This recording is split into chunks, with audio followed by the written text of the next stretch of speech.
ఇప్పుడు సాక్షాత్తు రాష్ట్ర ముఖ్యమంత్రి గారే ఒక ఎలక్టోరల్ ఫ్రాడ్కు పాల్పడితే, అంటే ఎన్నికల నియమావళిని ఉల్లంఘిస్తే, ఎన్నికల మాల్ ప్రాక్టీసెస్కు పాల్పడితే ఇంకా సాధారణ పౌరుల పరిస్థితి ఏమిటి? ఆ విషయం మీదనే ఈరోజు మాట్లాడాలనుకున్నాం. ఈరోజు మేము చెప్పాలనుకున్నది యనుమల రేవంత్ రెడ్డి గారి 2 ఓట్ల కథ గురించి. మరి తెలంగాణ ప్రజలందరికీ కూడా తెలుసు, రేవంత్ రెడ్డి గారి స్వగ్రామం కొండారెడ్డిపల్లె, వంగూరు మండలం. ఆయన ఇప్పుడు ఎమ్మెల్యేగా ప్రాతినిధ్యం వహిస్తున్నది కొడంగల్ నియోజకవర్గం. మరి గత 2023 అసెంబ్లీ ఎన్నికల్లో రేవంత్ రెడ్డి గారు కుటుంబ సమేతంగా కొడంగల్ నియోజకవర్గం కేంద్రంలో ఓటేసిండ్రు. ఇది వారి సతీమణి, వారి మిగతా కుటుంబ సభ్యులందరూ కలిసి ఓటేశారు. మరి ఎన్నికల చట్టం రిప్రజెంటేషన్ ఆఫ్ పీపుల్స్ యాక్ట్, ప్రజా ప్రాతినిధ్య చట్టం 1950 ఏం చెప్తుందయ్యా అంటే, సెక్షన్ 17 ఏం చెప్తుందంటే, ఏ పౌరుడికి కూడా 1 కన్నా ఎక్కువ నియోజకవర్గాల్లో ఓటు ఉండడానికి వీల్లేదు. సెక్షన్ 17 చాలా క్లియర్గా చెప్తుంది. ఇప్పటి వరకు కూడా మారలేదు అది. సెక్షన్ 18 ఏం చెప్తుందయ్యా అంటే, ఒకటే ఓటరు ఒక నియోజకవర్గంలో 2 సార్లు ఓటు వేయడానికి లేదు. అతనికి 2 ఓట్లు ఒకటే నియోజకవర్గం ఉండడానికి వీల్లేదనేది సెక్షన్ 18 చెప్తుంది. సెక్షన్ 17 ఒక వ్యక్తికి 1 కన్నా ఎక్కువ నియోజకవర్గాల్లో ఓటు ఉండడానికి వీల్లేదు, ఒకటే ఓటు ఉండాలి. సెక్షన్ 18 ఒక వ్యక్తి 2 సార్లు ఓటు నమోదు చేసుకోవడానికి లేదు, ఒకటే నియోజకవర్గంలో. అది సెక్షన్ 18. ఈ సెక్షన్ 17 కానీ 18కు సంబంధించి ఎవరైనా తప్పుడు డిక్లరేషన్ ఇస్తే, అది ఫామ్ 6లో ఇస్తే, ఆ తప్పుడు డిక్లరేషన్ ఇచ్చిన వ్యక్తుల మీద సెక్షన్ 31 ప్రకారము కేసు నమోదు చేసి దర్యాప్తు చేపట్టాలి ఎన్నికల సంఘం. ఇది చట్టం చెప్తున్నది. సెక్షన్ 31 ప్రకారము ఆ కేసు రుజువవుతే, ఆ నేరం రుజువవుతే 1 సంవత్సరం పాటు జైలు శిక్ష లేదా ఫైను, లేకపోతే జైలు శిక్ష మరియు ఫైను. దేనికోసం? ఒక వ్యక్తి 1 కన్నా ఎక్కువగా నియోజకవర్గాల్లో ఓటు కలిగి ఉంటే. This is a non cognizable offence. ఇది చట్టం చెప్తున్న విషయం. ఇప్పుడు విషయం ఏంటయ్యా అంటే,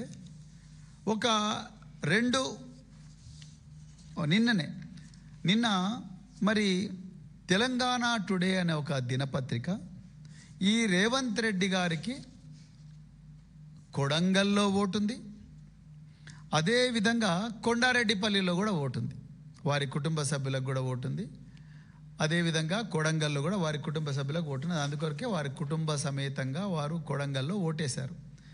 మరి యనుమల రేవంత్ రెడ్డికి కొండారెడ్డిపల్లిలో కూడా ఓటున్నది. ఇది ఆయన ఎపిక్ నెంబర్ కూడా నేను చెప్తాను. ఒకటే ఎపిక్ నెంబర్ మీద 2 ఓట్లు ఉన్నాయి. TES 0274035. అదేవిధంగా కొడంగల్లో TES సేమ్ 0274035. కొడంగల్ ఇది. కొడంగల్లోనేమో 974 అనే సీరియల్ నెంబర్లో ఉన్నది. అదేవిధంగా కొండారెడ్డిపల్లిలోనేమో మరి 601 అనే సీరియల్ నెంబర్లో వారికి ఓటున్నది. మరి ఇది నేరమే కదా. సెక్షన్ 31 ప్రకారం మరి ఒక ముఖ్యమంత్రి హోదాలో ఉన్న వ్యక్తి ఎప్పుడైతే సెక్షన్ 17 ఒకటే వ్యక్తికి 2 చోట్ల ఓటు ఉండకూడదన్నది నేరమైనప్పుడు, మరి ముఖ్యమంత్రి అనే వ్యక్తి కూడా నేరస్తుడే అవుతాడు కదా. ఇప్పుడు ఇది ఎప్పుడైతే తెలంగాణ టుడే అనే దినపత్రిక బయటికి తీసుకొచ్చిందో, ఈ విధంగా ముఖ్యమంత్రి గారికి 2 ఓట్లు ఉన్నాయన్న విషయం తీసుకొచ్చిందో, వెంటనే ఒక సంస్థ రంగంలోకి దిగింది. ఇప్పుడే అసలు కథ స్టార్ట్ అవుతుంది. ఓన్లీ ముందరి భాగం చెప్పినా నేను, కర్టెన్ రైజర్. ఇప్పుడు అసలు విషయం స్టార్ట్ అవుతుంది. ఫ్యాక్ట్ చెక్ తెలంగాణ అనే ఒక ప్రభుత్వ ప్రభుత్వం నియమించిన ఒక సంస్థ. ఆ ఫ్యాక్ట్ చెక్ తెలంగాణ తన ట్విట్టర్ హ్యాండిల్లో వెంటనే ఏం చెప్పింది, ఇది జాగ్రత్తగా వినాలి. ఏం చెప్పింది, ఎలక్టోరల్ కమిషన్ ఎక్కడుంటుందో మనకు తెలియదు. Electoral commission has clarified that the appearance of chief minister Revanth Reddy's name in 2 electoral roads with same epic number is an electoral anomaly that is being addressed through ongoing special intensive revision exercise. అసలు నాకు అర్థం కాదు ఏంటంటే, ఈ election commission దాని representative తెలంగాణలో chief electoral officer Sudarshan Reddy అనే ఒక ఐఏఎస్ ఆఫీసర్.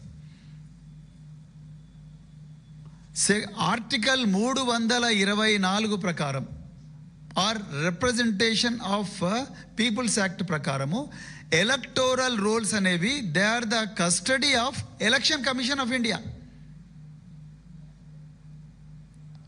రాష్ట్ర ఎన్నికల ప్రధానాధికారి జాతీయ ఎన్నికల సంఘం యొక్క రిప్రజెంటేటివ్.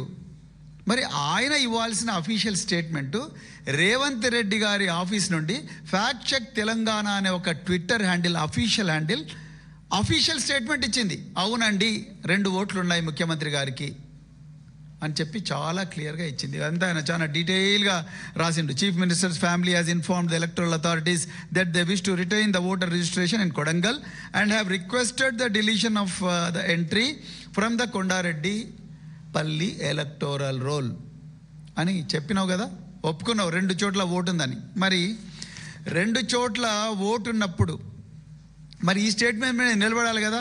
ఇది వచ్చిన గంటకే ఇది డిలీట్ చేసిండ్రు. నువ్వు నిజంగా మరి 2 ఓట్లు ఉన్నాయని చెప్పినప్పుడు ఇది డిలీట్ చేయాల్సిన అవసరం ఏమున్నది? ఇది నిజమే, ఇది నా దగ్గర కూడా ఉన్నది. ఇగో ఇది నిజమే, 2 చోట్ల ఇక్కడ ఉన్నాయి 2 క్లియర్గా. వారికి ఆ రోలు ఈ రోలు 2 నా దగ్గర ఉన్నది ఎవిడెన్స్. మరి ఎలక్షన్ కమిషన్ చెప్పాల్సిన విషయాన్ని నిజానికి ఎలక్షన్ కమిషన్ దీని మీద స్పందించాలి, కానీ సుదర్శన్ రెడ్డి గారు స్పందించాలి, ప్రధాన ఎన్నికల అధికారి, that is chief electoral officer of Telangana.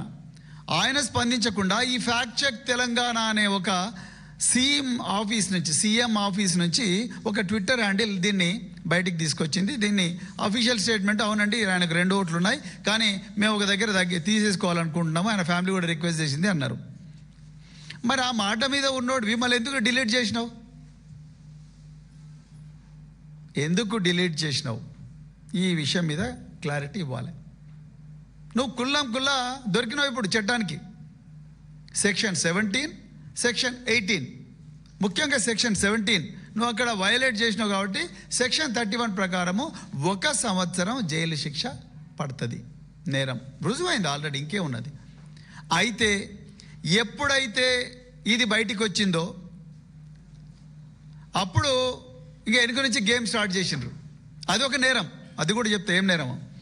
ఎప్పుడైతే ఇది బయటికి వచ్చి ఫ్యాక్ట్ చెక్ అవునండి ముఖ్యమంత్రి గారికి 2 చోట్ల ఓట్లు ఉన్నాయని చెప్పంగానే మళ్ళీ సాయంత్రం నాగర్ కర్నూలు జిల్లా కలెక్టర్ గారు ఒక ప్రెస్ నోట్ రిలీజ్ చేసిండ్రు. ఎందుకంటే ఆయన డిస్ట్రిక్ట్ ఎలక్షన్ ఆఫీసర్. అంటే ఎలక్షన్ కమిషన్ హైరార్కీ ఎట్లుంటుందంటే ప్రధాన ఎన్నికల కమిషనర్ ఢిల్లీలో కూర్చుంటాడు, ఆయన ప్రతినిధి ఏమో చీఫ్ ఎలక్టోరల్ ఆఫీసర్ రాష్ట్ర ప్రధాన ఎన్నికల అధికారి సుదర్శన్ రెడ్డి బీఆర్కేఆర్ భవన్లో కూర్చుంటాడు.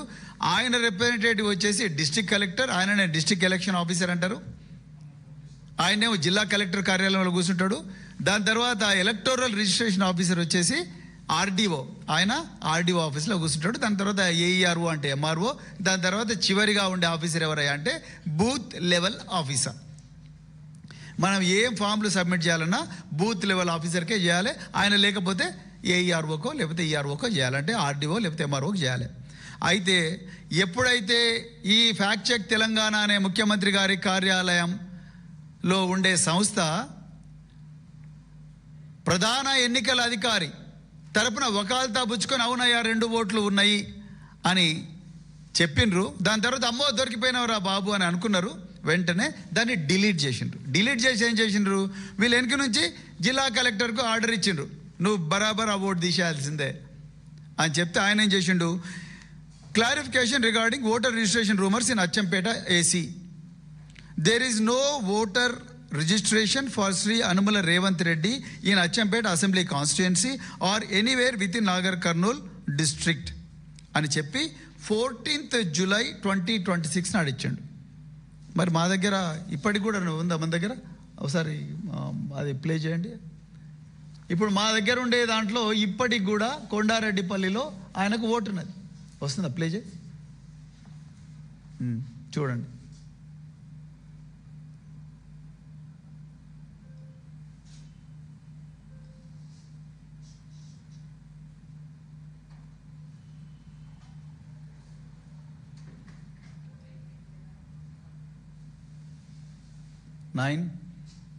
ఎంత 974 ఇప్పటికి కూడా కనిపిస్తుంది.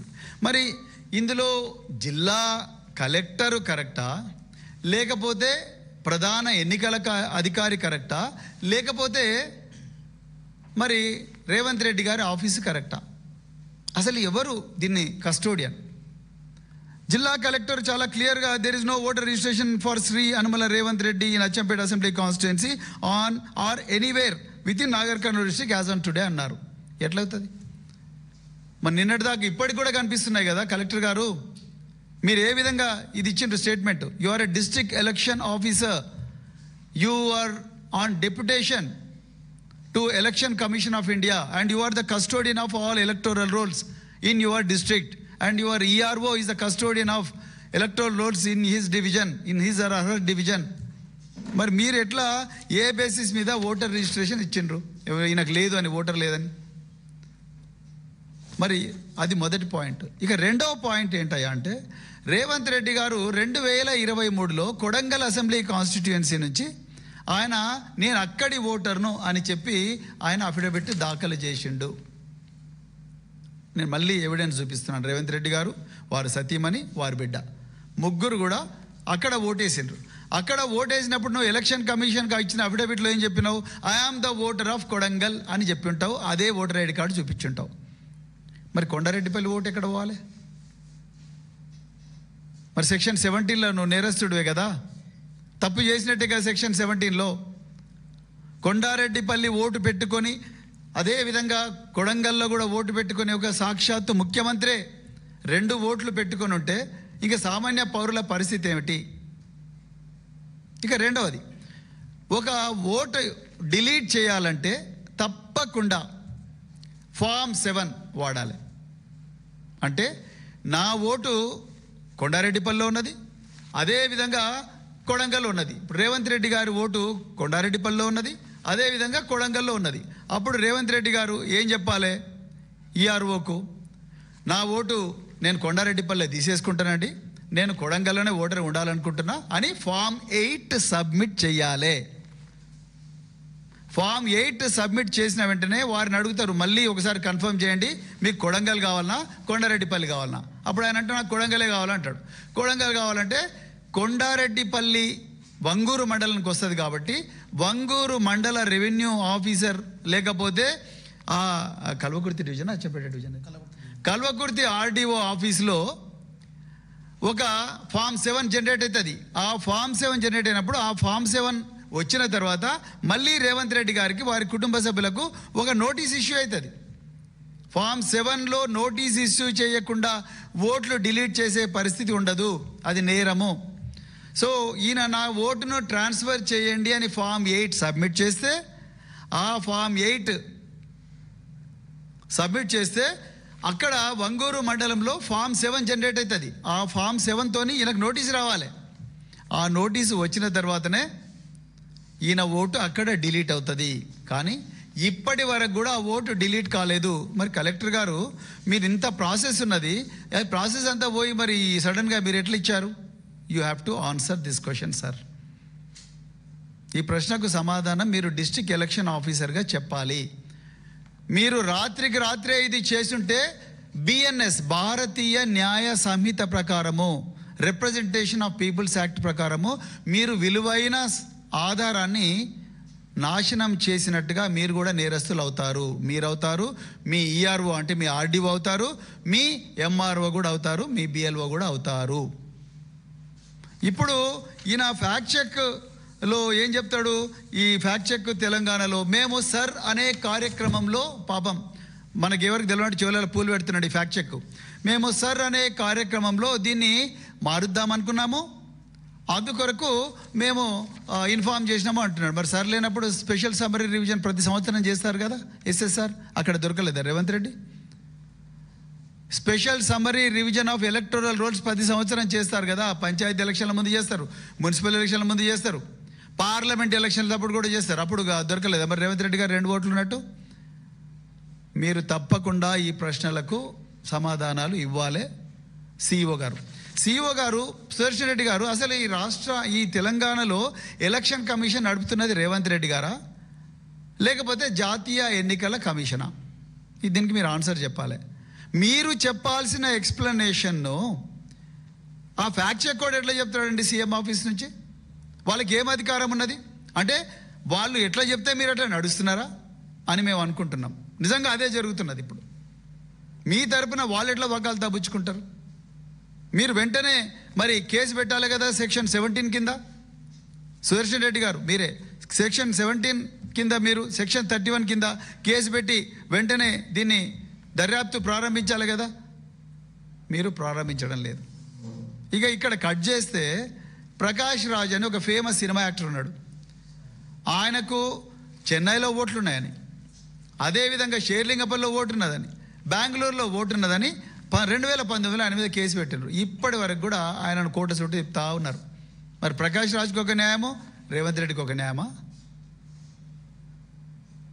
ఇలా క్లియర్గా అర్థమవుతున్నది ఏందయ్యా అంటే బీజేపీ రేవంత్ రెడ్డి గారిని రక్షిస్తుంది.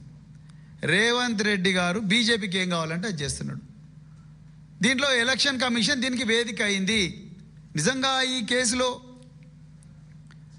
ఫస్ట్ యాక్షన్ తీసుకోవాల్సింది chief electoral officer Sudarshan Reddy గారు. వెంటనే పోలీస్ కేసు రిజిస్టర్ చేసి వెంటనే డిఓ దగ్గర నుంచి ఆ వివరాలను తెప్పించుకొని, ఎంఆర్ఓ దగ్గర నుంచి వివరాలను తెప్పించుకొని వెంటనే కేసు రిజిస్టర్ చేయాలి. చేసిన తర్వాత ఫాల్స్ అఫిడవిట్ సబ్మిట్ చేసినందుకు 2023లో నాకు కొడంగల్లోనే ఓటు ఉందని ఫాల్స్ అఫిడవిట్ సబ్మిట్ చేసినందుకు రేవంత్ రెడ్డి గారి ఎలక్షన్ను రద్దు చేయాలి. కొడంగల్ ఎమ్మెల్యే కానీ చీఫ్ ఎలక్టోరల్ ఆఫీసర్ సోమోటుగా యాక్షన్ చేయాల్సి ఉండే, ఆయన చేయలేదు. ఇప్పుడు కూడా చేయాలి మీరు. మేము తప్పకుండా ఎలక్షన్ కమిషన్ను కోరుతాం. రేవంత్ రెడ్డి గారి కొడంగల్ ఎన్నికలను రద్దు చేయాలి. ఎందుకంటే ఆయన తప్పుడు అఫిడవిట్ ఇచ్చిండే, giving a false declaration to the competent authority that is none other than election commission of India represented by its returning officer, Kodambal Assembly Constituency, is a crime. False declaration నాకు ఒకటే vote ఉంది అని చెప్పడం కూడా క్రైమే. ఇప్పుడు మీరు రాత్రికి రాత్రి 14వ తారీఖు నాడు రాత్రి వెనక నుంచి పోయి దొడ్డిదారిన ఈ రికార్డ్స్ అన్ని కూడా మార్చేసి వారికి ఇక్కడ ఓటు లేదండి అని చెప్పి మీరు తప్పించుకో చూస్తే ఇక్కడ ఎవరిని వదలరు. మీరు దొరికిన అడ్డంగా. తెలంగాణ ప్రజలందరూ కూడా గుర్తించాలి. ఇది తెలంగాణ పిల్లల దురదృష్టం ఏంటంటే కాంగ్రెస్ వాళ్ళు అధికారంలో రావడం. ఇలా ప్రాబ్లం ఏందయ్యా అంటే అన్నీ కూడా వెనక సాఫ్ట్వేర్ నుంచే ఈ నేరాలన్నీ జరుగుతున్నాయి. మొన్ననే ఇదే వేదికగా మేము చెప్పినాం. పొంగులేటి శ్రీనివాసరెడ్డి గారు మంత్రిగా ఉన్న రెవెన్యూ శాఖలో కూడా భూభారతి సాఫ్ట్వేర్లో వెనక నుంచి ఎంటర్ అయ్యి 9800 రికార్డులను పూర్తిగా మార్చేసిండ్రు. ఇంకొక పత్రిక 22,000 రికార్డులు అని చెప్పింది. 9,800 రికార్డులు మార్చి 10,000 కోట్ల కుంభకోణానికి బహిరంగంగా పాల్పడ్డారు. ఎంఆర్ఓలు అంటున్నారు నేను చేయలేదంటున్నారు, ఆర్డీఓలు అంటున్నారు నేను చేయలేదంటున్నారు. కుకునూర్పల్లి ఎంఆర్ఓను సస్పెండ్ చేసిండ్రు సుజాత అనే ఆమె కూడా అంటుంది నేను చేయలేదు. మరి ఎవరు చేయకపోతే ఎవరు చేసినట్టు ఈ సంతకాలు? ఎవరి సాఫ్ట్వేర్ను మార్చినట్టు? ఎగ్జాక్ట్గా ఎలక్షన్ కమిషన్ రికార్డ్స్లో కూడా ఇదే జరుగుతూ ఉన్నది. మరి ఇంత పరిస్థితిలో మీరు సర్ను నిష్పక్షపాతంగా special intensive revision of electoral రోల్స్ను జరిపిస్తామని ఎట్లా నమ్మాలి సుదర్శన్ రెడ్డి గారు? ఒకవైపు రేవంత్ రెడ్డి ఆఫీసు మిమ్మల్ని డైరెక్ట్గా మీ తరపున ఉకాలతా వచ్చుకొని మీరు చేయాల్సిన పనిని వాళ్ళు చేస్తూ ఉంటే ఎవరిని నమ్మాలి? ముఖ్యమంత్రిని నమ్మాలా, లేకపోతే ఎలక్షన్ కమిషన్ నమ్మాలా, లేకపోతే డిస్ట్రిక్ట్ కలెక్టర్ను నమ్మాలా, లేకపోతే ఎంఆర్ఓ నమ్మాలనా, పిఎల్ఓ నమ్మాలనా? ఎవరిని నమ్మాలి? మీరు ఇప్పుడు రేవంత్ రెడ్డి మీరు బీఆర్ఎస్ వాళ్ళ ఓట్లన్నీ తీసేయండి, ఫామ్ 7 పెట్టి, ఫామ్ 7 లేదు ఏం లేదు డైరెక్ట్ తీసేయండి అని చెప్తే మీరు చేసేటట్టే ఉన్నారు చూస్తుంటే. Telangana people deserve an explanation. CEO గారు సుదర్శన్ రెడ్డి గారు, తెలంగాణ ప్రజలకు మీరు వివరణ ఇవ్వాల్సిందే. 2023 వరకు కూడా రేవంత్ రెడ్డి గారి ఓట్లు కొడంగల్లో ఉన్నాయి, కొండారెడ్డిపల్లిలో ఉన్నాయి. ఇది నేరం. సెక్షన్ 17 నేరం అని చెప్తుంది. సెక్షన్ 31 ప్రకారం 1 సంవత్సరం జైలు శిక్ష పడుతుంది. అదేవిధంగా భారత రాష్ట్ర సమితి తప్పకుండా ఈ విషయాన్ని ఎలక్షన్ కమిషన్ దృష్టికి తీసుకెళ్తుంది. తప్పకుండా రేవంత్ రెడ్డి గారి కొడంగల్ ఎన్నికను రద్దు చేయాలి. ఎందుకంటే ఆయన ఫాల్స్ అఫిడవిట్ ఇచ్చారు. కొడంగల్లో మాత్రమే ఓటుందని ఇచ్చారు, కానీ వారి కుటుంబ సభ్యులు పక్కా పెడదాము, వారికి మాత్రం కొండారెడ్డిపల్లిలో కూడా నిన్న రాత్రి వరకు కూడా ఓటున్నది. ఇంకొక విడ్డూరమైన విషయం ఏంటంటే, జిల్లా కలెక్టర్ గారు మరి there is no vote to Revanth Reddy అని అన్నారు కదా. ఆయన అనడమే కాకుండా నేను మీడియాను బెదిరిస్తున్నాడు ఆయన.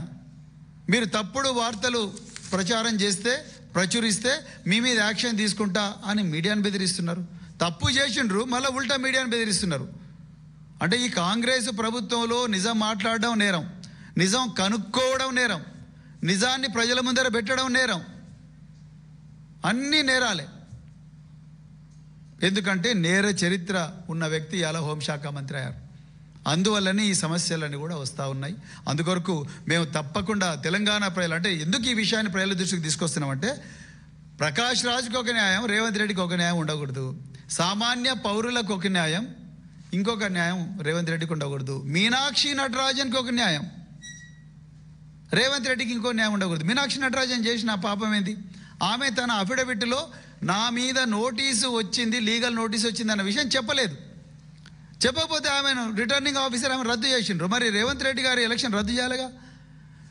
చీఫ్ ఎలక్టరల్ ఆఫీసర్ వెంటనే నువ్వు కేసు పెట్టాలిగా లోకల్ పోలీస్ స్టేషన్లో, లేకపోతే కోర్టుకు అప్పచెప్పాలిగా, లేకపోతే రేవంత్ రెడ్డి గారికి నోటీస్ ఇవ్వాలిగా, లేకపోతే రేవంత్ రెడ్డి గారు మీరు రిక్వెస్ట్ చేసినట్టుగా ఈఆర్ఓను, ఆ ఈఆర్ఓ పేపర్లు ఇవ్వండి, ఎప్పుడు రిక్వెస్ట్ చేసి అడగాలిగా, మీ అఫిడవిట్ ఎట్లా ఎందుకుందని అడగాలి కదా.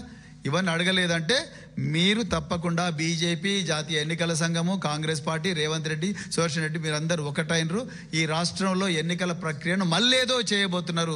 తప్పకుండా మాకు విశ్వాసం అనేది రోజు రోజుకు సన్నగిలుతూ ఉన్నది. ఈ ఎన్నికల ప్రక్రియ మీద దీని మీద పూర్తి స్థాయి వివరణ ఇవ్వాలి. అదేవిధంగా ఈ విషయాన్ని మేము జాతీయ ఎన్నికల సంఘం కూడా తీసుకుపోతాం. రేవంత్ రెడ్డి గారి కొడంగల్ ఎన్నికను రద్దు చేయమని చెప్పేసి కూడా మేము డిమాండ్ చేస్తూ ఉన్నాం. అదేవిధంగా ఈ రాష్ట్రంలో ఎన్నికల సంఘాన్ని నడిపిస్తున్నది మరి రేవంత్ రెడ్డి ప్రభుత్వమా, లేకపోతే జాతీయ ఎన్నికల సంఘం అనే విషయం కూడా మరి వివరణ ఇవ్వాల్సిందిగా కోరుకుంటూ, మరి ఇంత విలువైన సమాచారాన్ని ప్రజలకు అందించే ప్రయత్నం చేస్తున్న మీడియా మిత్రులందరికీ కూడా మరొకసారి హృదయపూర్వక ధన్యవాదాలు చెప్తూ, జై తెలంగాణ, జై కేసీఆర్.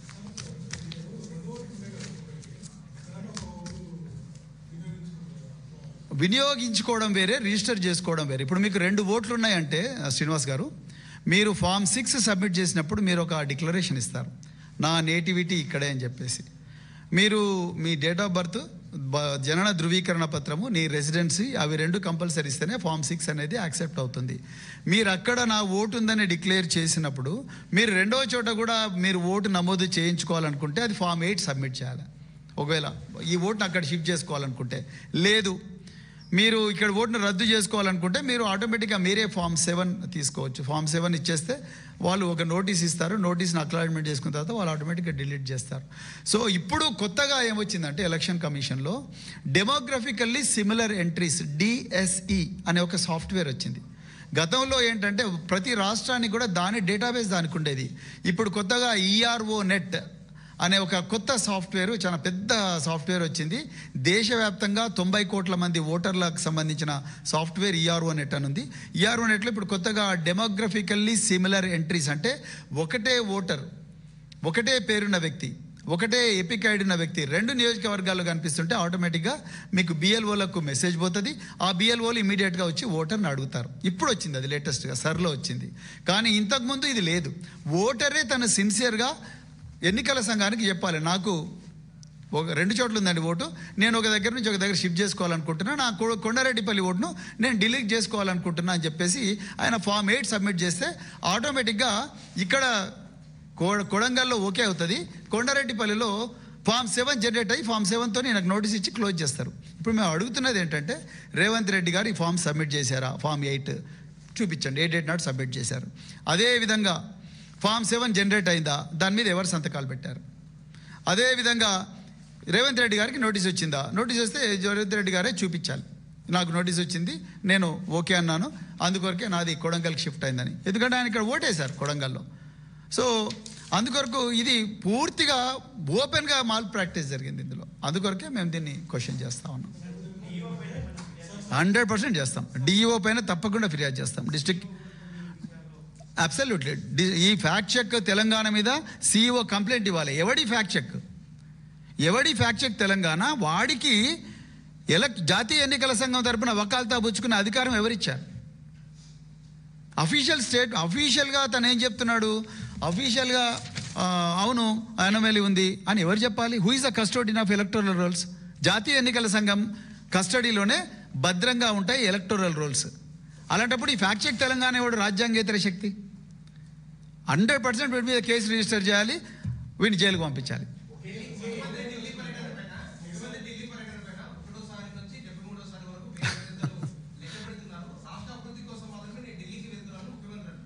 అదే ఎయిర్లైన్స్ అందరు అంటున్నారు మేము ఈ భారం పోయలేకపోతున్నాము, మీరే ఒక రేవంత్ ఎయిర్లైన్స్ లేకపోతే మూటలా ఎయిర్లైన్స్ అని ఒక ఎయిర్లైన్స్ పెట్టుకోండి అని చెప్పి రిక్వెస్ట్ చేస్తున్నారు.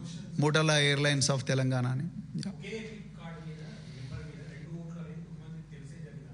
100% అండి, అదే చెప్తున్నా. డిక్లరేషన్ ఆయన under oath election affidavit submit చేసినప్పుడు రిటర్నింగ్ ఆఫీసర్ ముందర ఓత్ తీసుకోవాలి బ్రదర్. నేను రేవంత్ రెడ్డి అనే నేను ఈ విధంగా నా ఓటర్ ఐడి నా విధంగా ఉందని ఓత్ తీసుకొని డిక్లరేషన్ ఇవ్వాలి. బట్ ఆ రోజే మీరు సెక్షన్ 17 రిప్రజెంటేషన్ ఆఫ్ పీపుల్స్ యాక్ట్ను వైలేట్ చేశారు. సెక్షన్ 31 ఏం చెప్తుంది అంటే నువ్వు నేరస్తుడివి. సెక్షన్ 17లో నువ్వు 2 ఓట్లు 2 కాన్స్టిట్యుయెన్సీలో ఒకటే ఓటర్కుంటే నువ్వు సెక్షన్ 31లో నువ్వు నేరస్తుడివి, 1 year జైలు శిక్ష పడుతుంది. రేవంత్ రెడ్డి గారు దీనికి రెడీగా ఉండాలి ఈ దర్యాప్తుకు. Yes sir, yes.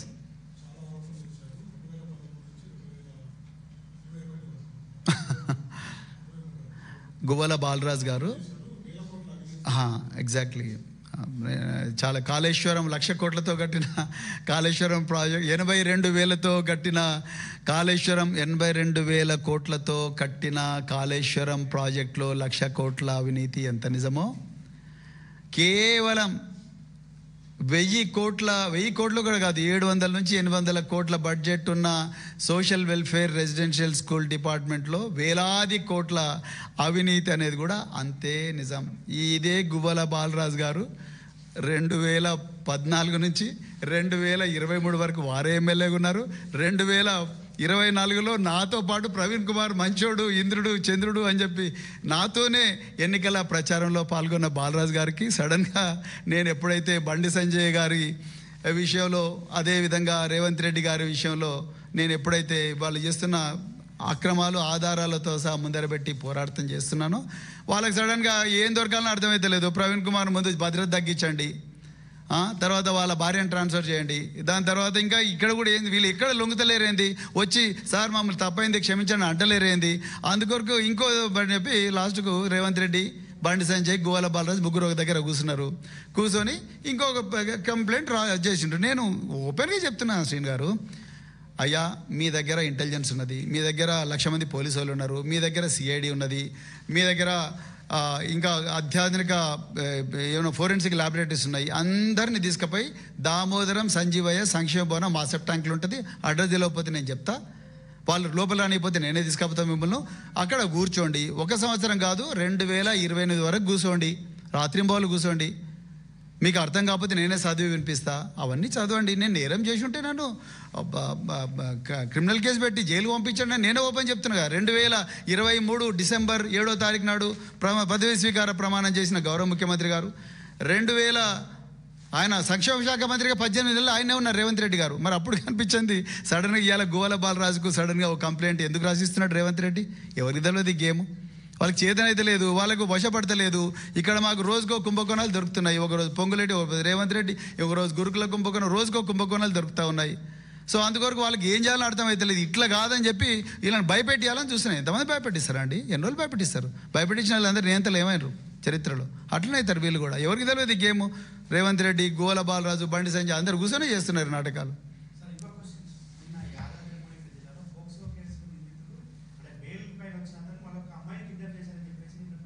బ్రదర్, చాలా మంచి ప్రశ్న, హృదయపూర్వక ధన్యవాదాలు. తెలంగాణలో ఉండే 2 కోట్ల మహిళల తరపు నుంచి ఈ ప్రశ్న అడిగినందుకు మీకు చేతులు జోడించి నమస్కారం చెప్తున్నా. నిజంగా అసలు ఆ మహిళలకు కాపాడుకునే నాదుడు ఉన్నాడా అని అనిపిస్తుంది నాకు. షాబాద్లో మే 16వ తారీఖు నాడు ఆ అమ్మాయి తల్లి పోయి కంప్లైంట్ చేస్తుందండి. అక్యూజ్డ్ ఎవడో చెప్తుంది, మొత్తం గ్రాఫికల్గా ఏమేమి చేసింది అంతా చెప్తుంది. చెప్తే అసలు అతన్ని యాంటిసిపేటరీ బెయిల్ తీసుకునేదాకా కూడా అతన్ని అరెస్ట్ చేయలేదండి. నేను ఆ యాంటిసిపేటరీ బెయిల్ ఇచ్చిన judge, court sessions judge, POCSO cases LB Nagar judge, వారు ఇచ్చిన ఆర్డర్ చూశాను, గౌరవ న్యాయమూర్తి ఇచ్చిన ఆర్డర్ చూసా. ఆ ఆర్డర్లో brother of the petitioner, brother of the respondent అంటే ఈ అమ్మాయి, చనిపోయిన అమ్మాయి, brother of the respondent oppose the bail అంటాడు. అసలు ఆ అమ్మాయికి బ్రదరే లేడండి. ఆ అమ్మాయికి అన్ననే లేడు. ఆ అమ్మాయికి ఒక్కతే చెల్లెలు ఉంది, అక్క ఉంది. ఆ అమ్మాయికి అన్న లేడు. ఆ అన్న పోయి ఎట్లా బెయిల్ అపోజ్ చేస్తాడు? Point number 1. Point number 2, POCSO rules 2020 ప్రకారము ఎప్పుడైనా కూడా నిందితుడు నా బెయిల్కి అప్లై చేసుకుంటే బాధితురాలికి ఒక నోటీస్ రావాలి. బాధితురాలిని మెజిస్ట్రేట్ గారు, జడ్జి గారు పిలిచే విధంగా పీపీ చర్యలు తీసుకోవాలి. ఒకసారి మ్యాటర్ కోర్టుకు పోయిందంటే అది పీపీ గేమ్. పోలీసు వెళ్ళినంత వరకే ఎస్ఐ గేమ్. కోర్టుకు పోయిందంటే పీపీ గేమ్. పీపీ ఏం చేయాల్సి ఉండే? చూడయ్యా సిఐ గారు, ఎస్ఐ గారు, మీ దగ్గర పోక్సో కేసు అయింది, ఆ నిందితుడు 55 రోజుల నుంచి దొరకడం లేదు. వాళ్ళ అడ్వకేట్ అంటున్నాడు, ఈయన పాపం మీ లార్డ్షిప్ ఇతను అమాయకుడు అనేక కేసు పెట్టినరు అని అంటున్నారు. మీరేమంటారంటే పీపీ ఏమనాల్సి ఉండే? పీపీ ఏమనాల్సి ఉండే అంటే, మీ లార్డ్షిప్ నాకు ఇంకా కొంచెం సమయం ఇవ్వండి, పోక్సో రూల్స్ ప్రకారము నేను బాధితురాలికి ఇన్ఫార్మ్ చేయాలి, ఆమెని తీసుకొచ్చి మేము ముందర పెడతాను, ఆమె తల్లిని తీసుకొచ్చి ముందర పెడతాను, వీడికి బెయిల్ ఇస్తే ఆమెకు సురక్షితంగా ఉంటుందా ఉండదని ఆమెను అడగండి మీ లార్డ్షిప్ అని అడగాల్సి ఉండే. ఈయన అదేం చేయలే. నామకే వస్తే వాళ్ళ బ్రదర్ వచ్చిందంట, ఆ బ్రదర్ వచ్చి అపోజ్ చేసిండంట. ఎవరండి ఆమె బ్రదరు? ఆమెకు బ్రదరే లేకపోతే అంటే కోర్టులను కూడా తప్పుదో పట్టిస్తారా? రెండోది, టైం ఎందుకు తీసుకోలేదు? వెంటనే సిఐని, ఎస్ఐని ఎందుకు పిలవలేదు పీపీ గారు? ఇక చివరికి తవ్వుతే ఏమర్థమైందా అంటే ఆ పీపీ ఎవరో కాదు, Congress legal cell president, Congress legal cell vice president Bhikshapathi Goud. ఇక కాంగ్రెస్ నాయకుల చేతికి పీపీలో పోస్టులు ఇచ్చి వాళ్ళను, ఈ అమ్మాయిలను రక్షించమంటే ఏడికలు రక్షిస్తారంటే నాకు అర్థం కాదు. మేడ్చల్ మల్కాజ్గిరి కోర్టులో కూడా అంతే. ఆయనకు సీక్రెట్గా ఇంటర్వ్యూ బెయిల్ ఇస్తారు. ఈ అమ్మాయికి చెప్పాలిగా, కనీసం వాళ్ళ తల్లికి చెప్పాలి కదా. వాళ్ళ తల్లికి చెప్పరు, ఆ అమ్మాయికి చెప్పరు. వెంటనే బెయిల్ ఇస్తారు, ఆయన వస్తాడు, ఇంట్లో కూర్చుంటాడు, ఎగ్జామ్ రాస్తాడు, మళ్ళీ వెళ్ళిపోతాడు. నిజానికి చెప్తున్నాండి, హైకోర్టులో కూడా వీళ్ళు ఒక ప్రైవేట్ లాయర్ను పెట్టుకోకపోయి ఉంటే ఈ కేసు ఎప్పుడో వీగిపోయేది. ఇప్పటికి కూడా ఆమె ఏడుస్తూ ఉన్నది బాధితురాలు. సార్, నేను ఎఫ్ఐఆర్లో కేంద్ర మంత్రి నన్ను బెదిరించిండని చెప్పిన, ఎఫ్ఐఆర్లో సంగప్ప అనే వ్యక్తి మధ్యవర్తిత్వం చేసినని చెప్పిన. మరి వీళ్ళని నోటీసులు పిలిపించి అడగాలి కదా సార్, ఎందుకు అడుగుతలేరని అడుగుతా ఉంది. మరి ఇదే అడగాల్సిన ప్రశ్నలు ఎవరు? పీపీ అడగాలి కదా. మరి పీపీలే చేతులు ఎత్తేస్తే ఎట్లా? ఇందులో భిక్షపతి గౌడ్ గారు ఆ సిఐ కాంతారెడ్డిని, ఆ ఎస్ఐ రమేష్ను పిలిపించారు. బాబు, వాడు యాంటిసిపేటరీ బెయిల్ అంటున్నాడు, అర్జెంటుగా మనం బెయిల్ క్యాన్సిల్ చేపిద్దామని అడగాలి కదా. లేకపోతే తర్వాత బెయిల్ వచ్చిన తర్వాత కూడా వాడు రోజు కత్తులు పట్టుకొని తిరుగుతున్నాడు, గంజాయి తాకుండా తిరుగుతున్నాడు, సంపుతాన్ని తిరుగుతుంటున్నాడు, ఇవన్నీ చేస్తూ అంటున్నాడు. కాబట్టి అర్జెంటుగా పోయి బెయిల్ క్యాన్సిల్ చేయండి, మీరు ఒక లెటర్ తీసుకురండి, నేను ఇమ్మీడియట్గా మెజిస్ట్రేట్ గారితో కలుస్తాను చెప్పాలిగా. ఇవేమీ జరగలేదు. అంటే ఏంటి అసలు? మహిళలు వాళ్ళ ప్రాణాలంటే మీకు ఏమైనా లెక్క ఉన్నదా? ఓదార్చడానికి పోతే మమ్మల్ని అరెస్ట్ చేస్తారు, స్పెషల్ పార్టీలు పెట్టి అరెస్ట్ చేస్తారు. మరి అదే అరెస్టు వాళ్ళని చేయొచ్చు కదా, నిందితులను. సో పోక్సో విషయంలో చాలా క్లియర్గా బీఆర్ఎస్ పార్టీ ఉన్నది. వాళ్ళు ఎవరైనా కూడా ఎంతటి వాళ్ళైనా బెయిల్ ఇవ్వకూడదు, బెయిల్ రద్దు చేయాలి. ఎందుకంటే చిన్నపిల్లలకు వాళ్ళకి ఏం జరుగుతుందో తెలియదు, వాళ్ళ బాడీలకు ఏం జరుగుతుందో తెలియదు, వాళ్ళని ఎవరేం చేస్తున్నారో తెలియదు, వాళ్ళు చెప్పుకున్న వినే నాదుడు ఎవరు ఉండరు. మరి ఇవంతా చూడాల్సింది ఎవరు? హోంమంత్రి, ముఖ్యమంత్రి ఒక్కరే ఉన్నారు. రేవంత్ రెడ్డి గారే చూడాలి కదా. లేకపోతే అమ్మ నా వల్ల అయితే లేదు, వేరే వాళ్ళకి ఇస్తున్నా చెప్పి వేరే వాళ్ళకి ఇచ్చేయాలి, మీరే చేయండి అని చెప్పాలి. అది లేదు, ఇది లేదు. ఒక డీజీపీ స్టేట్మెంట్ ఇవ్వడు, ఒక హోమ్ మినిస్టర్ స్టేట్మెంట్ ఇవ్వడు, మరి ఎవరు ఇస్తారు? సో ఈ విషయంలో కాంగ్రెస్ పార్టీ పూర్తిగా నిందితుల పక్షానే ఉంటుంది. కాంగ్రెస్ పార్టీలో లీగల్ సెల్ వైస్ ప్రెసిడెంట్గా ఉన్న స్పెషల్ పీపీ ఆయన చేయబట్టే ఇవాళ ఆ నిందితుడు రాజ్ కుమార్ అంటోడు అరెస్ట్ కాలేదు, వానికి యాంటిసిపేటరీ బెయిల్ దొరికింది, వాడు వచ్చి 6 మందిని చంపేసి వాడు కూడా చచ్చిపోయాడు. ఇది వాస్తవం. Thank you very much. జై తెలంగాణ.